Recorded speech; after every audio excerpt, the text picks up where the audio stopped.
Maaari ka na raw makulong ngayon ng 2 taon dito sa kasong sasampa ng mga OLA doon sa kliyente hindi nakapagbayad. At hindi lang yun, pati yung co-maker ninyo ay madadamay na rin dito sa isasampang kaso ng mga OLA.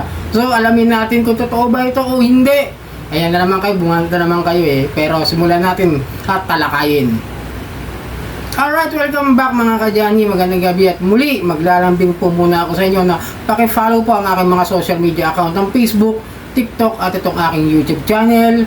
Paki-like na rin po, share at hit nyo na po yung notification bell para updated po kayo sa mga videos na ginagawa natin dito about sa usapang OLA. So yun nga, mayroong akong nakitang post sa isang group ng OLA Victims Community. And then medyo pinag-aralan ko talaga siya din kanina pagka dati ko sa bahay, no? Tinignan ko maigi yung mga pinagsasabi na itong OLA agent na ito doon sa kliyente nila na nagkaroon ng utang sa OLA. Ito sabi, no? Magandang araw. Ang Warato Pares ay pinoproseso na ngayon ng karampatang hudisyal na otoridad kasamang iyong co-maker. At ikaw ay akusahan sa small claims case against you. Section 5, Article 7160 of the same Act as amended by the Local Government Code of 1991. Presidential Decree number 417. It will be sent to your company, office, and home address. At maaari kang makulong ng 2 taon dahil sa kasong haharapin mo. Kung gusto mong gumawa ng affidavit of desistance para bawiin ang aksyong ito, maaari lang mang makapag-settle na ngayon ng iyong pagkakautang. Okay. Ayan, kumanala naman kayo. Sinabi na nga may batas at nasa konstitusyon na walang sino man ang maaaring makulong sa utang. Unang-una, bakit? Kasi kung magkakaroon ng kasong kriminal ang hindi pagbabayad ng utang, lahat tayo makukulong. Kung sabihin nyo hindi, sigurado yung Muntinlupa punong-puno ng mga tao ron na walang na hindi nakapagbayad ng utang. Baka umapaw, baka pati yung gobyerno natin ng Pilipinas nakakulong na rin. Common sense. Kaya nga pinag-iba yung utang at yung estapa, yung swindling, yung mga panluloko.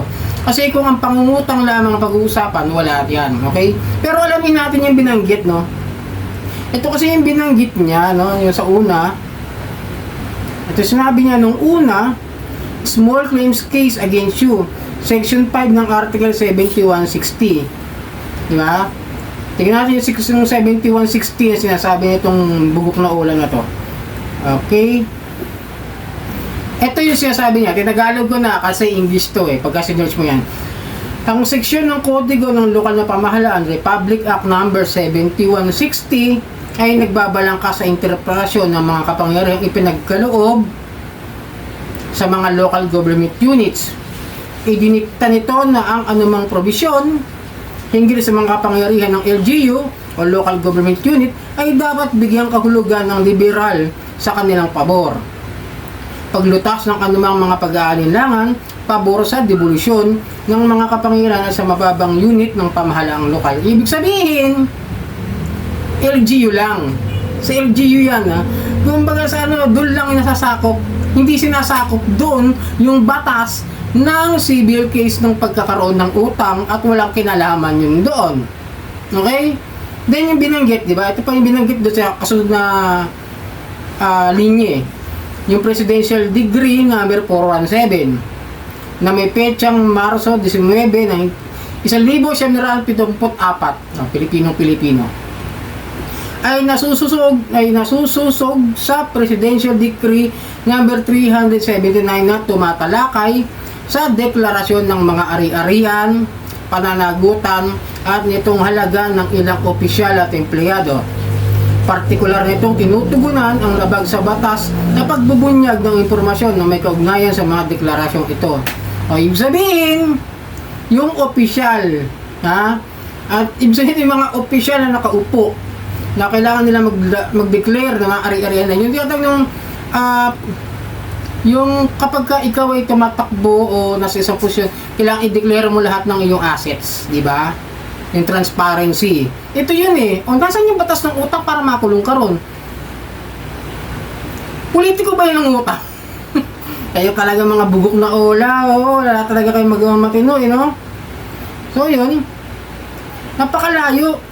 Tapos meron pa silang binanggit na 2 years na maaaring makulong yung hindi nakapagbayad ng utang. Eh wala nga rin sa mga sinerge ko yung sinasabing 2 taon na pagkakakulong. So tapos ipapadala nyo sa office at sa bahay. Ang gulo nyong kausap. Sa susunod mga collector o legit, mag-aaral kayo. Kahit basic lang ng batas. Kasi lumalabas talaga yung katangahan at kabubuhan ninyo dito sa mga pinagsasabi nyo doon sa kliyente na nagkaroon ng utang na hindi naman nabayaran. Tandaan nyo ibukod nyo yung civil case, small claims, kasi hindi po pumasok doon yung binanggit yung dalawa eh. Sa konstitusyon ng batas ng Pilipinas yun eh. Ha? Konstitusyon yun eh.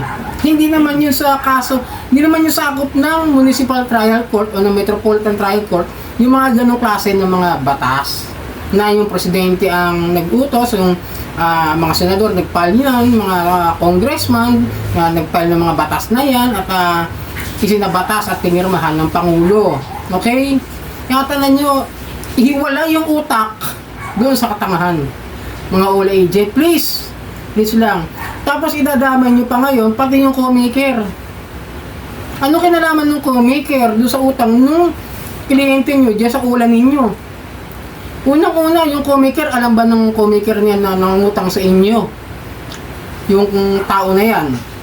Diba? Kasi ang ginagawa ng mga ulan na ito, lahat nung nasa contacts ng cellphone natin, pinagkukuha ng mga yan. Tapos lahat yung tatawagan, sasabihin lang sila contact reference or co-maker. Diba? Kung sino-sino nga tinetext ninyo, kahit di naman nasa binigay na contact reference ng biktima ng ulan ninyo eh.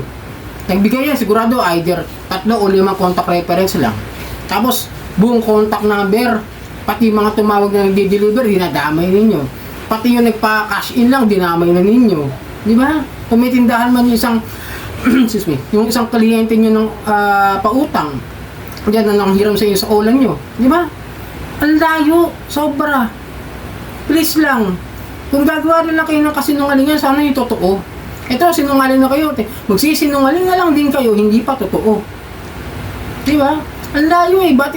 Di ba, sana kung patunayan nyo na totoo itong pinagbabanggit nyo, local government, presidential decree, ano ba yung sakop ng batas na yan? Eh, wala namang sakop ng batas ng pagkakautang yun.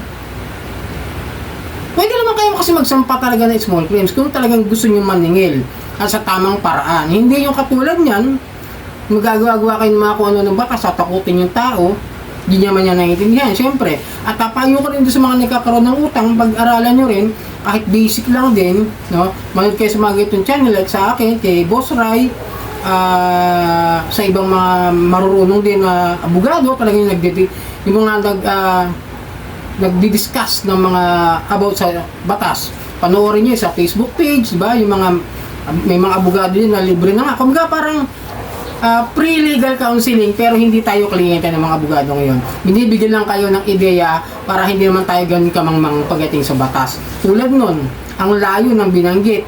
Disclaimer, hindi rin ako attorney. Binibigyan ko lang din kayo ng ideya kung ano yung mga pinagsasabi na itong mga bugok na ola. So sana huwag kayong mangamba, huwag kayong matakot, wala nakukulong sa utang. Hindi totoo yung sinasabi ng text na yan.